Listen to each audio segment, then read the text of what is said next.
नमस्कार. दिवाळी फराळ सिरीज आजपासून आपण सुरू करतोय. आज आपला पहिला गोडाचा पदार्थ आहे. आता कोणत्याही गोष्टीची सुरुवात कशी गोडानेच झाली पाहिजे, म्हणून मग आजची आपली रेसिपी आहे बिस्किटापेक्षाही खुसखुशीत अशी शंकरपाळी. ही शंकरपाळी बनवताना आपण 2-3 गोष्टींची जर काळजी घेतली तर मग आपली शंकरपाळी बिस्किटापेक्षाही मस्त आणि खुसखुशीत होऊन जाते. यासाठी मी काही टिप्स आणि ट्रिक्स सांगितलेल्या आहेत, त्या पुढे ऐका आणि त्यानुसार शंकरपाळी बनवल्यानंतर कशी होते ते मला कमेंट करून सांगा. आज आपण अर्धा किलो मैद्याच्या शंकरपाळ्या बनवतोय. तरीसुद्धा या कपाने मी मोजून घेतलेला आहे, तर तो 3 कप भरलेला आहे. पण मैदा पहिला चाळून त्यानंतर मग मोजून घेतलेला आहे. ठीक आहे. यानंतर आपण जो मैदा मोजून घेतला आहे त्याच वाटीने किंवा कपाने तुम्ही जे घेणार असाल त्यानेच तुम्हाला एक्झॅक्टली अर्धा कप किंवा अर्धीच वाटी साजूक तूप घ्यायचे. तुम्हाला हवं असेल तर तुम्ही वनस्पती तूप म्हणजे डालडा पण वापरू शकता, पण तुपाने त्या जास्त खमंग आणि चवदारही होतात, शिवाय पौष्टिकही. ठीक आहे. तूप वितळायला ठेवलं आहे. तूप जास्त गरम करायचे, आपल्याला कडकडीत धूर निघेपर्यंत गरम करायचे. ते गरम होतोय तोवर आपण मीठ घालून घेणार आहोत, कारण मीठ घातल्यामुळेच गोडवा यामध्ये अगदी सुंदर असा येतो. ठीक आहे. कोणत्याही गोडाच्या पदार्थाला जर आपल्याला चांगला गोडवा हवा असेल तर मीठ घालायलाच हवं. यानंतर आपण गरम केलेलं कडकडीत तुपाचं मोहन मैद्यामध्ये घालून घ्यायचे आणि सुरुवातीला ते चमच्यानेच मिक्स करायचे, कारण तूप कडकडीत गरम आहे, हात भाजण्याची जास्त शक्यता आहे. यासाठी आपण तूप मैद्यामध्ये पहिले चमच्याने मिक्स करून घ्यायचे. थोडंसं कोमट झालं की मग ते हातानेही मिक्स करून घेऊ शकता.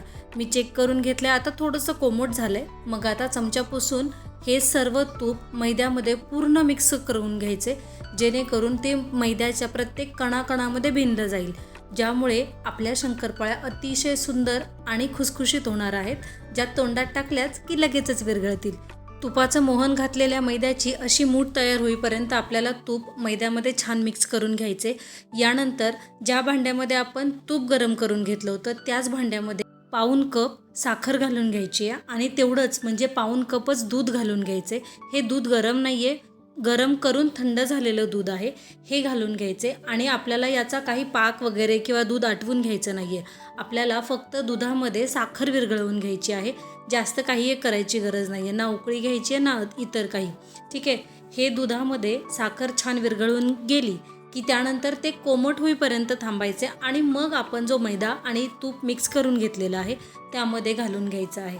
जवळपास सर्वच आपल्याला लागणार आहे. सर्वच म्हणण्यापेक्षा जर मैद्यामध्ये थोडासा फरक असू शकतो, म्हणून हे थोडंसं कमी जास्त प्रमाण करावं लागेल. नाही तर मग मला तर हे एवढं परफेक्टली लागलेलं आहे.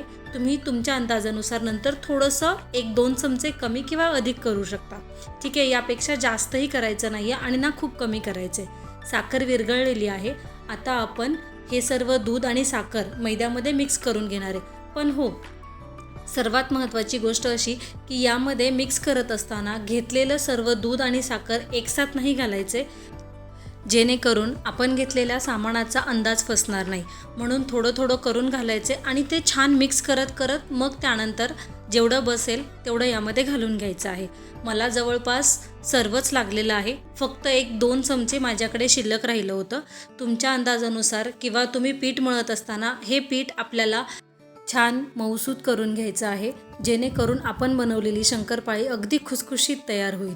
यासाठी आपण हे पीठ मळत असताना काळजी ही घ्यायची आहे की एकसाथ नाही घालायचे, त्यामुळे जास्त जर साखर आणि दूध झालं तर मग याची चवही बिघडू शकते. शिवाय जो खुसखुशीतपणा आपल्या शंकरपाळीला येणार आहे तो कमी जास्त होण्याची शक्यता असते. आणि त्याहीपेक्षा महत्त्वाचं, साखरेचं प्रमाण अगदी व्यवस्थित सांगितलेलं आहे. यापेक्षा जास्त जर गोड तुम्हाला हवं असेल तर मग मात्र आपली शंकरपाळी कडक होऊ शकते. म्हणून मग यामध्ये साखर जास्त न करता जे प्रमाण सांगितलेलं आहे अगदी त्याच परफेक्ट प्रमाणामध्ये तुम्ही करून बघा. आपली ही शंकरपाळी अतिशय परफेक्ट अशी तयार होते. तुम्ही बघू शकता या ठिकाणी आपलं पीठ मळून होत आलेलं आहे. आजच्या आपल्या शंकरपाळ्या तर अगदी थोड्याशाच आहेत, म्हणजे अर्धाच किलोच्या आहेत. माझ्या आईकडे आमची जॉईंट फॅमिली होती, मग त्यामध्ये आम्ही 6 मुलं आणि 6 मोठी माणसं. त्यामुळं आम्ही बनवत असतानाच अर्धी शंकरपाळी करंजी संपून जायची. मग आमच्याकडे डायरेक्टली 2, 3, 4 किलोची शंकरपाळी बनवली जायची. पण ही बनवत असताना हे पीठ अगदी छान मऊसूत आणि खुसखुशीत होण्यासाठी आजी काय करायची, जुन्या काळी आपल्याकडे सगळ्यांकडे मिक्सर नव्हते, पाटा वरवंटा होता. आठवतं तुम्हाला? तुमच्याकडे असेल तर मला कमेंट करून सांगा की तुमच्याकडे पाटा वरवंटा अजूनही आहे का. ठीक आहे, पाटा वरवंटा जो आहे त्यावर घालून हे छान असं ठेचून घ्यायचे. पण आता सगळ्यांकडे पाटा वरवंटा नाही आहे, पण खलबत्ता आहे. मग त्याचा बत्ता घ्यायचा आणि हे पीठ अगदी 3 ते 4 मिनिटासाठी छान ठोकून घ्यायचे, जेणेकरून बिस्किटासारखी ही शंकरपाळी अतिशय खुसखुशीत तयार होईल. या अशा प्रकारे जर तुम्ही पीठ छान मऊ करून घेतलं तर त्यामधलं ग्लुटेन रिलीज होतं आणि जेवढं चांगलं ग्लुटेन रिलीज होईल ना, त्यानुसार ही शंकरपाळी अतिशय सुंदर अशी चवीला होते. एकतर आपण यामध्ये तूप घातलेलं आहे. मोहन जर तुम्ही तेलाचं घातलं तर शंकरपाळी कडक होणार, खुटखुटीत होणार. पण आपल्याला हवी आहे खुसखुशीत अशी शंकरपाळी. यासाठी मोहन घालताना तुपाचंच घालायचे किंवा अगदी तुम्हाला वाटलं तर तुम्ही ते डालड्याचं, वनस्पती तुपाचंही घालून घेऊ शकता. ठीक आहे, 3 ते 4 मिनिट शंकरपाळीचं हे पीठ कुटून घेतल्यानंतर तुम्ही ते पोळपटावर लाटायला घेऊ शकता.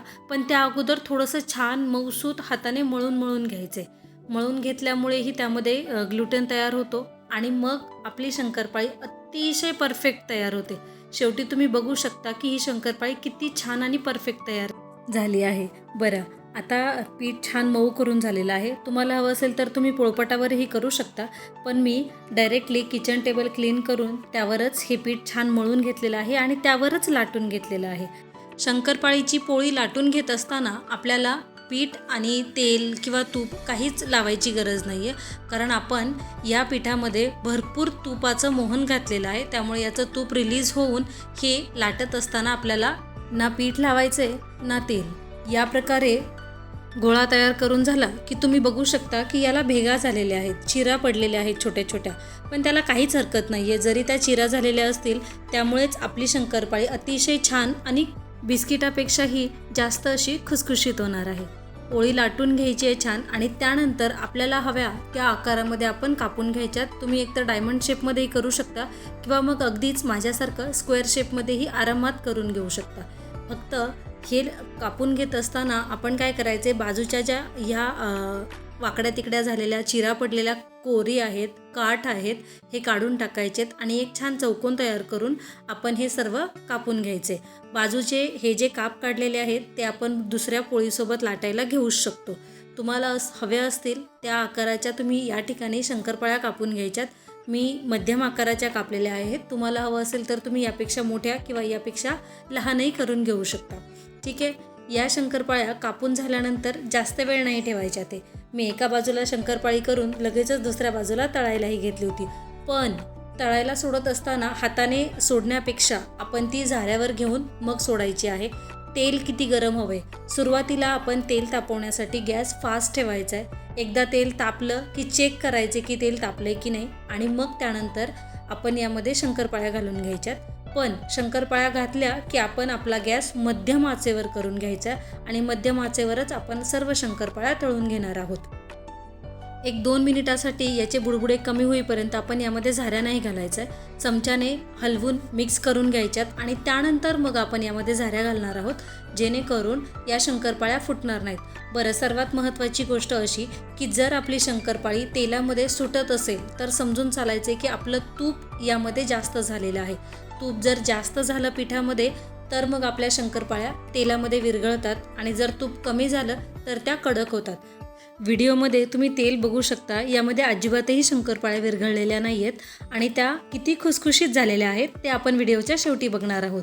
म्हणून मग घेतलेलं सर्व प्रमाण हे अगदी परफेक्ट आहे. याच प्रमाणामध्ये तुम्ही सर्व शंकरपाळ्या बनवायच्या आहेत, जेणेकरून तुमचं प्रमाण फसणार नाही. जिथे मी अर्धा किलो वापरले तिथे तुम्हाला 1 किलोचं जर प्रमाण घ्यायचं असेल तर त्याचबरोबर तुम्हाला साखर, दूध आणि तूप या सर्वाचंच प्रमाण वाढवून घ्यायचं आहे. व्हिडिओ आवडला असेल तर नक्की लाईक करा आणि आपल्या श्रावणीज किचनला सबस्क्राईब करा, जेणेकरून येणारा नवीन व्हिडिओ तुमच्यापर्यंत येईल. धन्यवाद.